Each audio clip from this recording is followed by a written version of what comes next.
Ada tak tips dari Ustadz untuk kami kaum wanita agar mendapatkan jodoh yang soleh?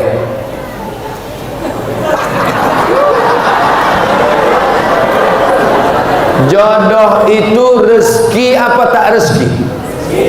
Rezeki. Rezeki itu dijamin Allah apa tak dijamin Allah? Kenapa risau? Sedangkan dijamin jasara harja aja kita tak risau. Banyak orang naik sepeda motor nyantai ngantuk-ngantuk. Kok nggak takut tabrakan? Alah, udah ada asuransi kok. Jodoh itu jaminan dari Allah Subhanahu wa taala. Di atas pokok-pokok kayu itu sudah tertulis nama kita, bahwa kalau dia berbuah, buahnya untuk kita. Di atas pokok duku itu sudah tertulis nama kita, kalau duku itu berbuah, dukunya punya kita. Begitu juga dengan jodoh, sudah ditetapkan Allah SWT. Jangan risau kalau jodoh tak akan ke mana. Karena jodoh kita berjumpa atau karena jumpa jadi berjodoh? Nah, memang kalau udah siang-siang ini nggak payah berpikir memang. Karena jodoh kita berjumpa atau karena berjumpa itu jadi berjodoh? Karena ada jodoh lah maka berjumpa. Kalau tak ada jodoh takkan berjumpa. Makanya kata Imam Al-Hasan Al-Basri, alimtu anna rizqi la ya'khuzuhu ghairi. Aku tahu rezekiku takkan mungkin diambil orang. Fatma'anna qalbi. Jodoh adik-adikku takkan mungkin dilarikan kucing. Nah, oleh sebab itu ini keyakinan masalah iman. Tapi ada usaha. Ini jodoh saya. Ini air, ini jodoh saya. Orang Percut panitia sudah menetapkan ini jodoh Abdul Somad, ini jodoh saya. Tapi saya mesti berusaha membuka botolnya, memasukkannya ke gelas. Kalau tidak, tunggu aja lah. Tunggulah sampai mati, tak akan dapat. Harus ada usaha. Karena saya tak mampu membukanya, minta tolong ke panitia. Panitia bisa bukakan botol itu. Misal, ini udah terbuka dah untuk saya. Sudah ada. Kira-kira dari jawaban saya penuh dengan kiasan ini mudah dipahami? Apa ditakutkan? Kalian yang lajang-lajang, yang muda-muda, jangan kalian takut. Jodoh kalian itu akan datang yang solihah-solihah, insyaallah. Kalian yang solihah-solihah, yang gadis-gadis, tak jauh-jauh jodoh kalian, masih di sekitar sini juga. Tengoklah, ada yang di bawah pokok kayu, ada yang tersangkut-sangkut di tiang-tiang itu, ada di sini. Cuman harus tetap ada usaha. Jangan rusak jodoh rezeki yang baik karena usaha yang tak baik. Maka ibu jangan kasih anak pacaran. Yang kasih anak pacaran, Bu, nanti kalau datang anak laki-laki bertamu, "Ma, boleh saya bawa anaknya, Bu?" Jangan. Ustaz Somad kemarin sudah bilang, "Jangan. Sebentar aja, Bu, kami jalan-jalan." Tidak. Nanti kami belikan Ibu mie ayam. Boleh.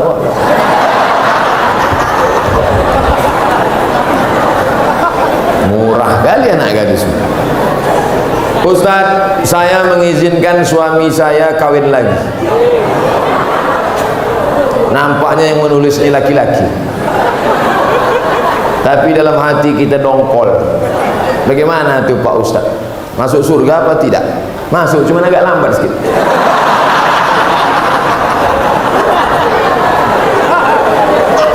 Wa ma umiru illa liya'budullaha mukhlishina lahuddin. Orang itu disuruh beramal dengan ikhlas. Nah, Bapak pandai-pandailah merayu. Adinda, maukah engkau kutunjukkan suatu amal, kalau kau laksanakan ini kau masuk surga secepat-cepatnya? Apa itu, Bang? Izinkan abang nikah lagi. Tak masuk pun tak apa-apa.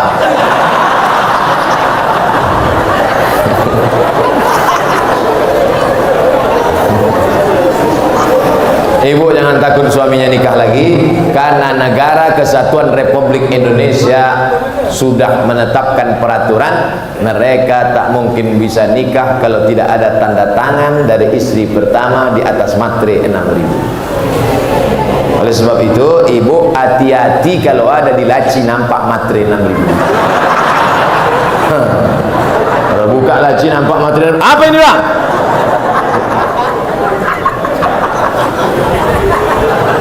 Ibu tak usah takut. Ibu tak usah takut, tak usah sedih, tak usah cemas. Mereka ini tak ada yang berani. Udah aku tengok pucat-pucat semua muka.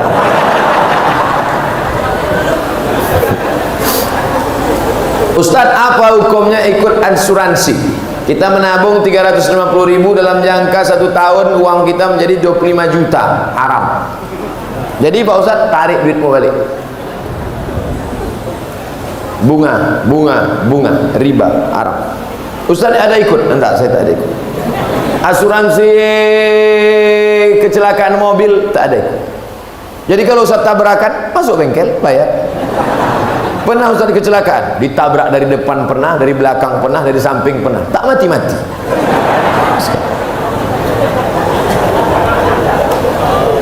Pergi saya ceramah dari rumah sebelum subuh, kencang 120 lah. Tak nampak saya di depan itu ada box culvert, galian jembatan, karena gelap. Terbang mobil itu, berhentinya pas nabrak tiang listrik, hancur. Masuk bengkel, ditanya sama orang bengkel, Pak, ya, Bapak pakai safety belt? Enggak, lupa saya. Kok enggak mati? Mana aku tahu. Ini Pak, kalau menurut perhitungan kami orang bengkel, ini Bapak mati nih, hancur, remuk ke dalam. Malah yang bayar pakai asuransi mati duluan. Oleh sebab itu maka masalah ini adalah masalah keimanan kita kepada Allah Subhanahu wa taala.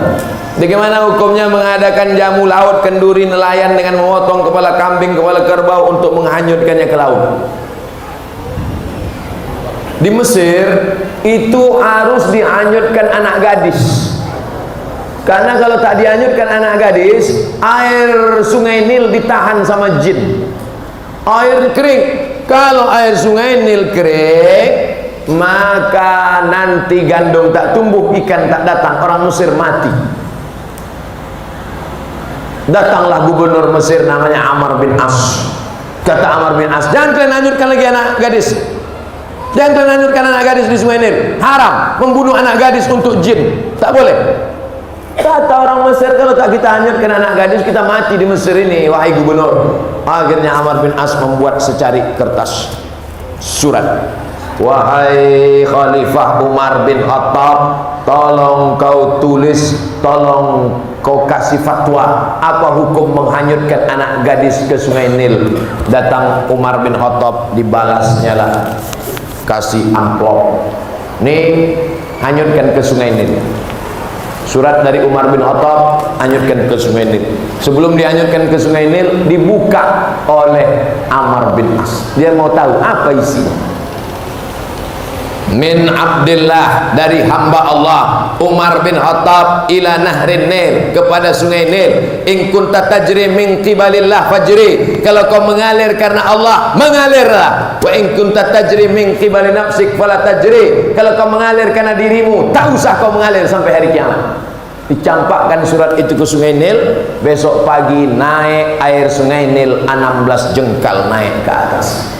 Sejak hari itu tak lagi ada tradisi menghanyutkan anak gadis di sungai Nil. Saya sampai ke sungai Nil, sampai hari ini sungai Nil tak ditahan oleh jin. Jin di Indonesia seleranya agak rendah sedikit. Kambing, kerbau. Kalau di Mesir tak laku. Dikasih kerbau, tak lepel. Maka tuan-tuan guru berzikir, bertahlil untuk mengusir hantu belau jin setan ini. La ilaha illallah, la ilaha illallah, la ilaha illallah. Kalaupun dia mau kenduri, kenduri, sama-sama berdoa, membaca Quran, meminta kepada Allah Subhanahu wa ta'ala, tidak meminta kepada jin, hantu dan setan. Bagaimana cara memulai dan memantapkan hati untuk berhijrah, Pak Ustaz? Saya sebetulnya sudah lama mau tobat minum kamput nih Pak Ustaz. Kenapa kau belum berhenti juga? Itulah, belum dapat momentum yang pas lagi. Nih momentum yang pas. Kebetulan habis tablik akbar pengajian Ustaz Somad di Percut.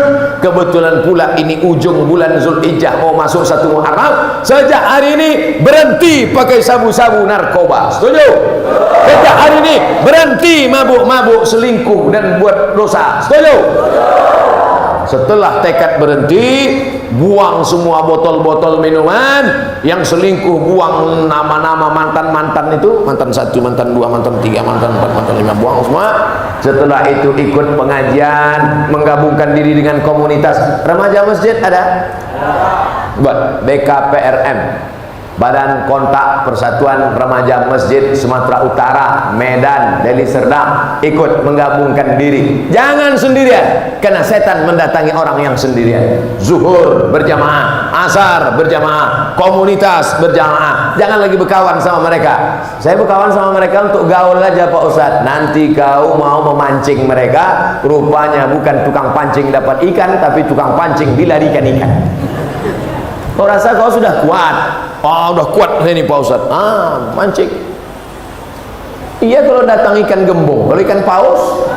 Oleh sebab itu maka berjamaah. Alaikum bil jamaah. Ibu-ibu yang sudah hijrah, yang sudah pakai jilbab panjang, ikut wirid Yasin. Masih ada wirid Yasin di Percut? Hari Kamis apa hari Jumat? Kamis Jumat. Mantap, ikuti, lanjutkan, teruskan. Anak-anak kecil bawa, gendong-gendong, tidur. Karena kadang anak kecil ini menangis, ibu yang sebelah marah. Alah anak kau ni hanyutkan aja ke sungai gitu.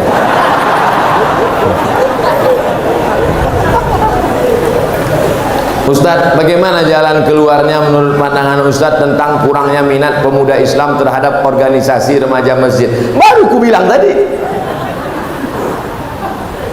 Belajar sama BKPRM, Badan Kontak Persatuan Remaja Masjid. Selama saya datang itu banyak berperan mereka, supaya nanti dibuat kajian, didata anak-anak muda sekitar sini, dibuatkan absennya, dibuatkan acaranya. Anak muda jangan satukan pengajian sama orang tua. Pengalaman yang sudah-sudah mereka tak mau.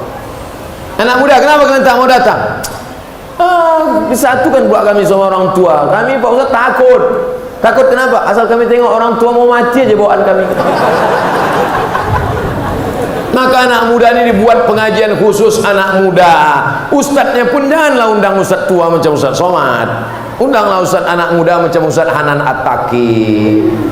Ustadz anak muda itu yang pakai topi macam Bob Marley. Sebelum pengajian mereka pakai motor,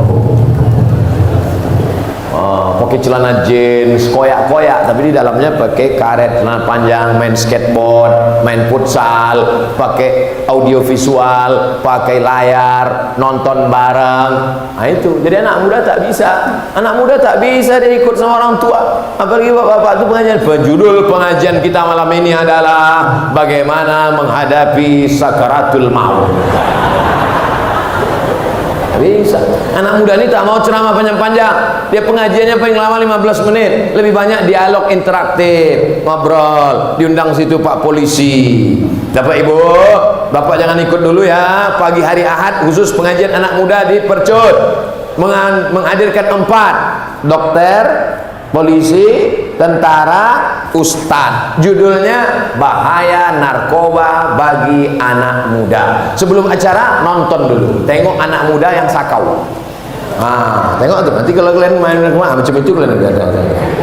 Setelah itu baru tanya, Pak Polisi bisa jelaskan tentang bahaya narkoba?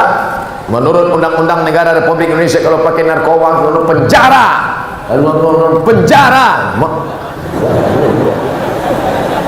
Pak dokter bisa jelaskan tentang narkoba? Siapa yang pakai narkoba nanti gila. Siapa yang pakai narkoba nanti salah suntik mati. Ada yang lebih rendah lagi Pak Ustadz, bodoh. Nah berikut ini mari kita dengarkan penjelasan dari Ustadz. Mudah-mudahan setelah Bapak Polisi menjelaskan masuk penjara, dokter pula menjelaskan mati, mungkin Ustadz dapat menenangkan jiwa kita. Ustadz, apa hukum narkoba ini Pak Ustadz? Neraka jahanam.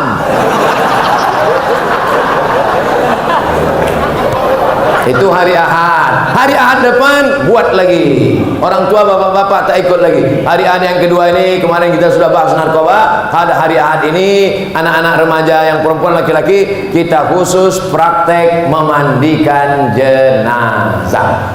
Supaya mereka tahu, bapak-bapak, ibu-ibu tak perlu ikut, karena nanti yang mau mereka mandikan ini adalah bapak-bapak dan ibu. Banyak kekeliruan di masjid kita. Kalau udah cerita penyelenggaraan jenazah, yang ikut atu-atu. Ngapain ikut? Kan mau dimandikan nanti. Justru yang ikut penyelenggaraan jenazah adalah anak-anakmu, anak muda, supaya kalian bisa memandikan ayah kalian. Saya ingin yang memandikan saya adalah anak saya, karena kalau anak saya mandikan saya, tak mungkin diceritakannya aib saya, buah hati belayan jiwa saya, darah daging saya, pasti menjaga kehormatan saya, tak mungkin dimain-mainkannya saya. Bapak-bapak yang sombong, bapak-bapak yang angkuh, anak kalian tak pandai mandikan, awas kalau kalian mati. Ini yang sombong dulu kan katanya. Ambilnya sikat gigi, cucuknya ke hidung. Jadilah kalian yang sombong-sombong.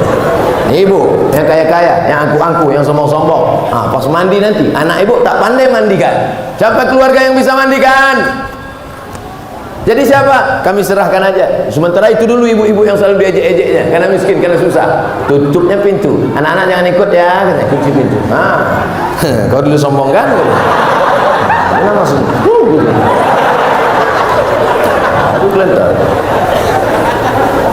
Makanya anak-anak kita harus diajar menyelenggarakan jenazah. Kalau sudah sakit bagaimana sakratul mautnya? Habis sakratul maut bagaimana meletakkan tangannya? Karena kalau sudah keras payah. Waktu lembut itu supaya bengkok. Karena kalau sudah keras tangan cuma mau membengkokkannya. Ya kalau matinya begini. Kalau matinya begini, bagaimana membuka kainnya? Jangan sampai setelah tangan bengkok cuma membuka baju pakai gunting, tak mungkin. Bagaimana mengatasinya waktu sakit? Bagaimana kalau dia meleleh air liurnya? Bagaimana kalau keluar muntahnya? Bagaimana kotorannya? Lalu kemudian bagaimana mandikannya? Setelah mandikannya bagaimana mengkafankannya? Setelah mengkafankannya bagaimana sholatnya? Setelah menyolatnya bagaimana menguburkannya? Setelah dikuburkan bagaimana mengirim doa-doa setelah mati? Itu diajarkan pada anak-anak muda supaya dia tahu mengurus kita dan supaya dia tahu bagaimana mati. Kalau dia sudah tahu mati, menjadi rem supaya dia tidak pakai narkoba, menjadi rem supaya dia tidak berzina, menjadi rem supaya dia tidak buat dosa. Ini buat nanti kontak dengan Ustadz Iqbal Sauki yang punya kontak dengan Badan Kontak Koordinasi Persatuan Remaja Masjid Sumatera Utara. Apa hukum orang tinggal di sekitar masjid tapi tak sholat di masjid? La salata li jaril masjid illa fil masjid. Orang yang dekat masjid tak sah sholatnya kalau tak di masjid. Hadis ini kata sebagian ulama dhaif, tak bisa dipakai untuk hukum, tapi bisa dipakai untuk fadail a'mal. Nabi kalau selesai sholat dia menengok ke belakang, dia tengok satu-satu, asyhadun fulan, asyhadun fulan, asyhadun fulan. Mana si fulan kenapa tak ke masjid? Mana si fulan kenapa tak ke masjid? Mana si fulan kenapa tak datang ke masjid? La uharriqanna alaihim buyutahum. Siapa yang tak datang ke masjid, ku bakar rumahnya, kata Nabi. Siapa yang tak datang sholat berjamaah ke masjid, ku bakar rumahnya. Kalau hidup Nabi sekarang bertambah titik api di Deli Serdang, saking banyaknya orang tak sholat ke masjid. Tapi alhamdulillah masjid percut penuh melimpah ruah. Mudah-mudahan sampai hari kiamat ramai masjid. Saya salah satu petugas kesehatan. Saya mau tanya, apa hukumnya melakukan tindakan kepada yang bukan mahram? Yang sakit perempuan, maka dokternya mesti perempuan. Yang sakit laki-laki, maka dokternya mesti laki-laki. Kalau yang sakit laki-laki, dokter perempuan, terjadi hal-hal yang tak diinginkan. Ustaz kok tahu? Saya pernah mengalami. Saya sakit mah, tiba-tiba keluar ini asam lambung, maka berkeringat peluh. Kalau jalan mesti pegang ke dinding, bergoyang dunianya. Dibawalah ke rumah sakit. Entah jamaah ini mau ngerjai saya, entah dulu waktu belum nikah, dikasihnya dokter anak gadis, dipegang dokter tulang dan jantung saya. Begitu keluar ditanya sama jamaah, gimana perasaan Pak Ustadz? Begoncang dunia ini kurasa.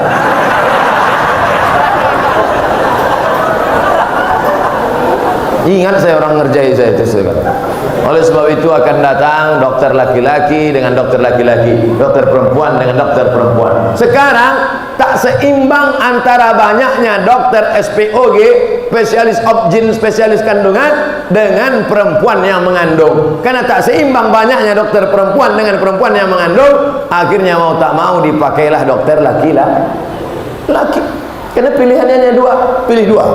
Ibu dokternya mesti laki-laki, dokter perempuan enggak ada lagi, habis sudah. Jadi gimana? Pilih dua, melahirkan sendiri atau pakai dokter laki-laki. Tak mungkin dia melahirkan sendiri karena takut mati. Jadi hukum asalnya dokter perempuan untuk perempuan, dokter laki-laki untuk laki-laki. Tapi kalau darurat tingkat tinggi, pilihannya dua antara mati atau dokter laki-laki, maka tak boleh pilih mati.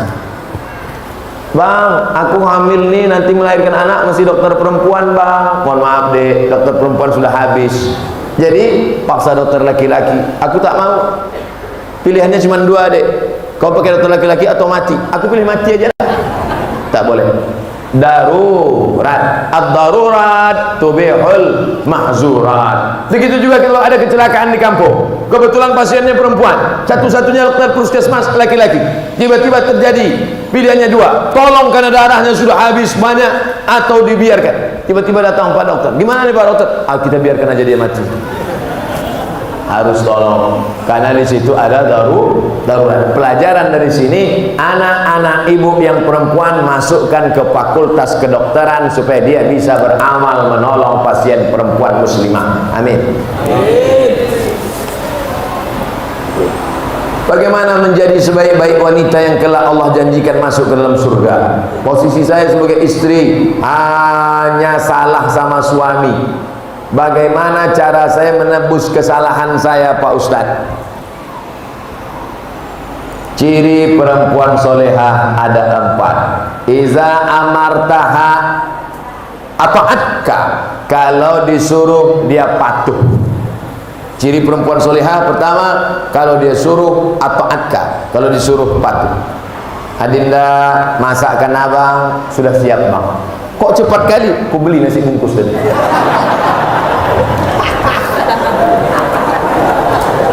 Sedap kali gulai kau ni banyak abang tengok. Gulai apa namanya dedek? Gulai tunjuk bang. Kau gulai tunjuk? Aku tunjuk aja ni.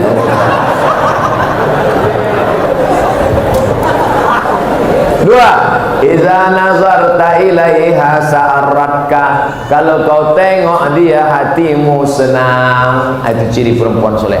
Asal kau tengok senang hatimu, sejuk matamu menengok dia. Masya Allah Pak Ustaz, saya senang kali nengok dia. Bini kau? Enggak, bini kawan aku.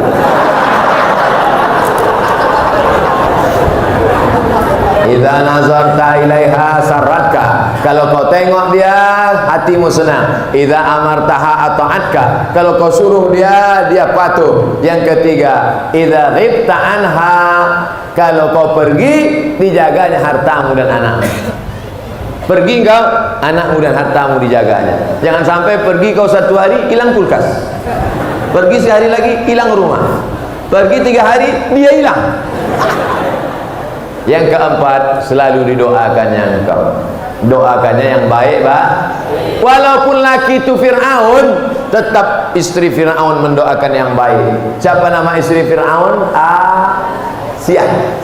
Doa Asiyah ada dalam Quran. Rabbi ibnili indaka baitan fil jannah, ya Allah bangunkan aku satu rumah dalam surga. Wa najini min fir'auna wa amalihi, selamatkan aku dari Fir'aun dan perbuatannya.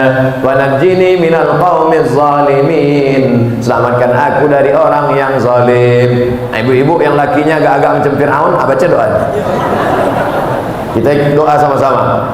Rabbi ibnili indaka baitan fil jannah wa najjini min fir'auna wa amalihi wa najjini minal qaumiz zalimin. Insyaallah 2 gendangnya. Kalau tak berhenti dia minum khamar, taubat dia, atau tenggelam jadi laut merah macam Fir'aun. Pak Ustadz, saya mau tanya, apa hukumnya perempuan sholat Jumat?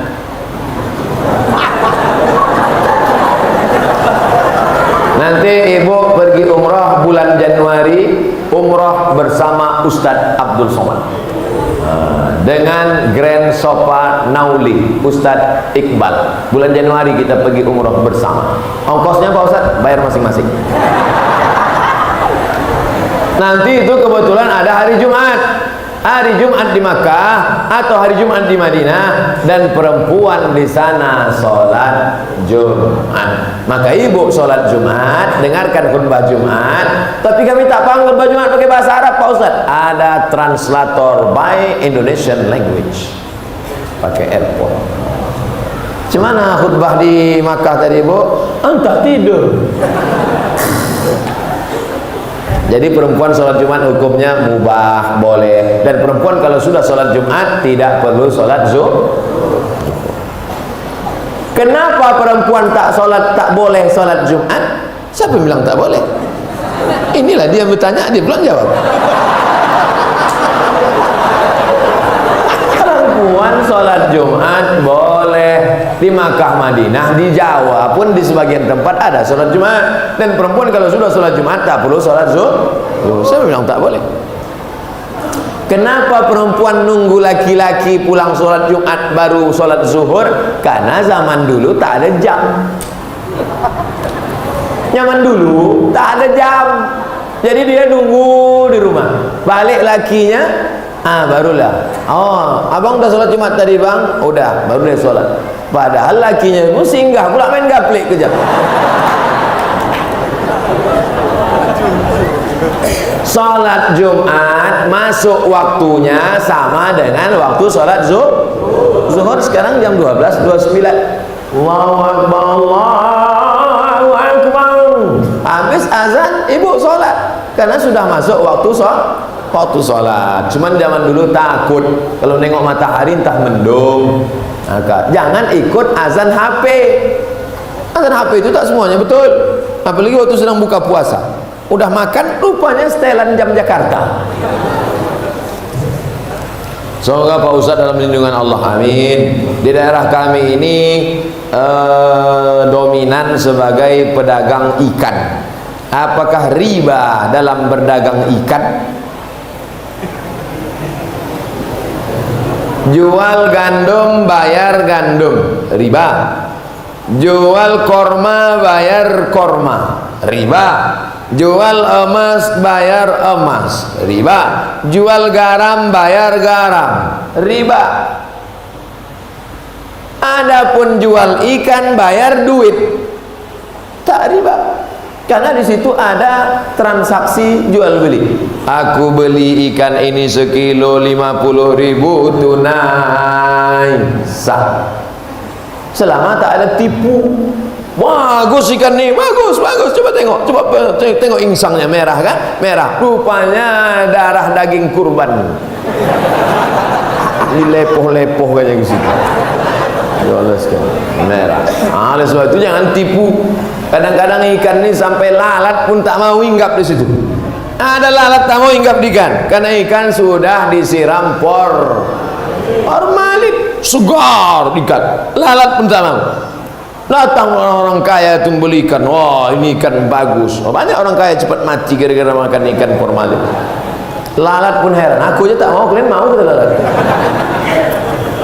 Jangan ada tipu. Nabi masuk ke pasar, Nabi masukkan tangannya ke dalam gandum, Nabi masukkan tangannya ke dalam korma, di dalam basah di luar kering, di dalam busuk di luar bagus. Kata Nabi, "Ma hadza ya sahibat ta'am." Hei penjual, kenapa nih begini? Kata penjual, "Asabahul matar, kena hujan." Kenapa kau tutup? Kalau ku buka tak laku. Man rasyana falaisa minna. Siapa yang menipu bukan golongan kami. Jangan kasih anak makan dari hasil tipu haram. Otaknya tak menangkap baca Quran, otaknya tak bersih. Anak yang hijau yang jujur menjadi rusak. Bukan anak itu yang jahat gara-gara kita menyuapkan yang haram.